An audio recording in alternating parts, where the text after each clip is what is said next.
Hey guys, and welcome back for another video. Today we're going to pick up the new player series again, and if you've been following along, then you'll know that last time we covered map completion and sort of a little bit of everything you could do while exploring the world. Something I probably could have squeezed in there but decided to hold out for another video is gathering. Now gathering isn't part of map completion by any means, but it is something that you'll find yourself doing while doing map completion or just playing the game. Gathering only becomes available once you hit level 9, and you will need some gathering tools before you can even get started. Fortunately, most vendors do sell gathering tools. There are 3 types of gathering nodes, and so 3 types of gathering tools. To harvest any food or plants, you're going to need a harvesting sickle. For lumber or any kind of tree, you're going to need a logging axe. And if you're after some ore or some of the metals in-game, you're going to need a mining pick. Now, depending on how familiar you are with MMOs, you've probably already done some gathering in a previous game. What makes this a little more unique than the typical system is that gathering nodes themselves are actually character bound. This just means you don't have to compete for gathering nodes. If you and a friend are out together and you both want to gather some stuff up, you don't have to take turns distributing the loot or anything like that. You can actually just gather these things to your heart's content. Gathering being character bound also means you can just simply switch characters and continue gathering in a particular location. Harvesting nodes can be seen on the mini-map, but not the big overhead map, so keep an eye on your mini-map if this is something you're going for. The icons to show you where a gathering node is are pretty self-explanatory. You're going to see a little bit of wood for anything you can chop down. Ore shows on the map is sort of a tiny mountain, and any of the food or plants that you might harvest will show up as 3 little blades of grass. When you come up on one of these nodes in-game, all you have to do is have your gathering tool equipped. So if you haven't equipped those yet, be sure to open your inventory, right click, and go to equip for all those gathering tools you just bought.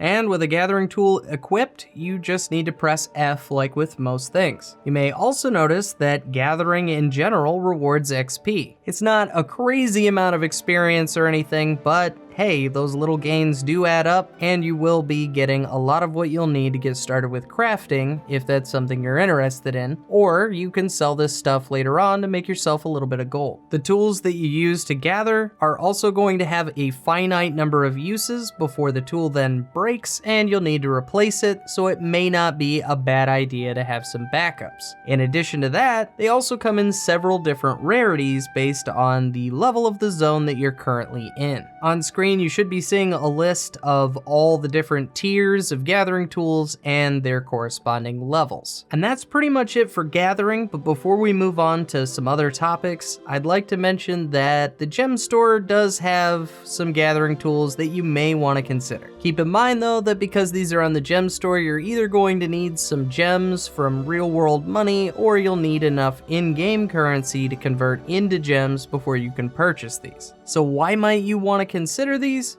Well, for starters, they have unlimited uses, so you'll never have to go back and get any more tools ever again. And depending on the tool that you get, and they're always adding more to the game, by the way, you may also be getting something extra with each swing of that pickaxe. I only have one of these myself, but I do have a pickaxe that will give me a few sprockets anytime that I swing it. A few of these tools do just have skins instead of an extra bonus, and those are cool, but I would definitely consider getting some unlimited tools that get you an extra item, ideally an item that you can sell on the trade post or use in crafting. Between this and the previous video, I've given you several ways to fill your inventory up with stuff, and in the rest of this video, I'd like to tell you how to kind of manage that. First, press I to open your inventory and look at the left side. At the very top, you're going to see a backpack, and that's your default storage. It cannot be upgraded or expanded upon, and just below that you should see a few slots. These are bag slots, and by obtaining bags and putting them in these slots, you'll actually expand your inventory. You can get bags a variety of ways. The story is going to give you a few. You can craft your own, you can purchase some off the trade post, and there are also vendors in-game who will sell you some as well. So while expanding your inventory is the obvious way to deal with all that incoming loot, it doesn't exactly exactly completely solve the problem because no matter how many slots you have, they're eventually going to fill up. So what else can you do? Well, if you look at the inventory at the top right, you should see a little cog that when pressed will give you a few options, one of which should be deposit all materials. Clicking that will send all of your crafting materials directly to your bank no matter where you're at any time. Also on your inventory dropdown, you're going to have a few other options. One is to compact, which will just kind of pull all the items together. You'll have a show or hide rarity, depending on if you have it enabled. This is going to put a border around each one of the squares of your inventory to kind of give you an idea of how rare everything is. This is just a small convenience, but it's really nice not having to hover over each and every item. Down from that, you'll see show new items and highlights. That's just going to highlight anything you recently obtained. Below that, you'll see show or hide bags, depending on if you have it enabled. If you watched any of my videos, you've seen that I have a big grid for all of my items, and basically that's how I got this. By default, your inventory is going to show everything in individual bags you have equipped, but if you click hide bags, all of those go away and you get this nice big open grid. Down from that, there's just one more option, but we're not going to cover that today because that deals with account bound slots, and that's another video for another day. Just like with gathering and a few other things in Guild Wars 2, the gem store can actually add a few extra inventory slots. On the left-hand side of the inventory, where all your bags are shown, just below those you should see a little lock symbol,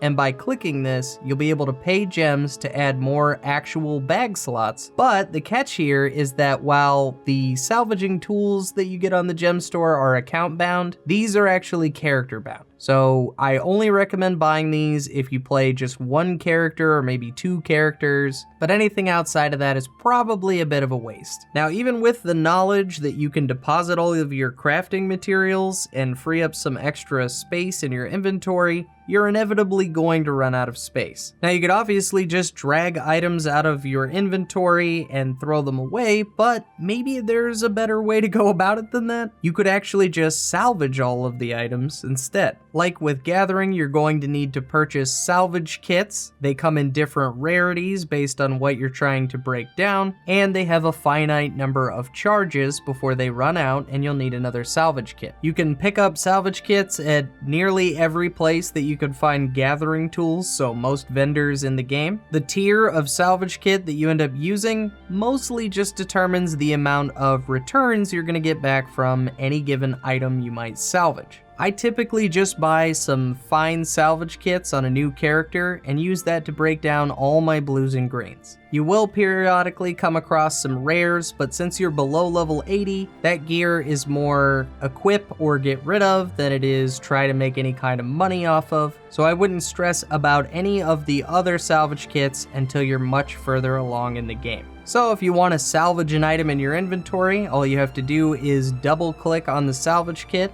and then click on the item you'd like to destroy, or with one of the more recent patches, you can actually just right click a salvage kit and it'll give you an option by rarity to go ahead and break down all those items at the same time. This again, because a lot of the loot you get is going to be blues and greens, and after a little while in game, those just aren't as important as they once were. Salvaging an item is more than likely going to get you some crafting materials and occasionally a rune or sigil depending on what you're breaking down. If those runes and sigils are lower level and you're not going to equip them on your character, then you can feel free to just sell those in a vendor to make a little bit of money. In addition to crafting materials, you may also find yourself looting some incense of luck. By consuming luck, you're actually increasing an account-wide value known as magic find, or in other words, just the chance that you're going to find better loot in the future. Magic find is going to take you a while to max out, so I highly recommend consuming these whenever possible.